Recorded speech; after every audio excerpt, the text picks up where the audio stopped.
सुखाची व्याख्या ज्ञानेश्वर महाराजांनी आपल्याला या ठिकाणी सांगितलेली आहे। आपण ज्याला सुख म्हणतो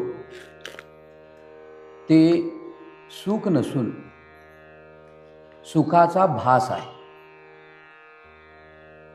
आम्ही पंच ज्ञानेंद्रिय आणि पंचकर्मेंद्रिय यांच्या माध्यमातून ही इंद्रिय बहिर्मुख होऊन त्या त्या विषयाचा उपभोग घेत असतात। म्हणून आमचं जे सुख आहे ते विषयांच्या स्तरावरचं सुख आहे। पण संतांना हे सुख मान्य नाही। आपल्याला एखादी वस्तू मिळाली, आता चहा मिळाला,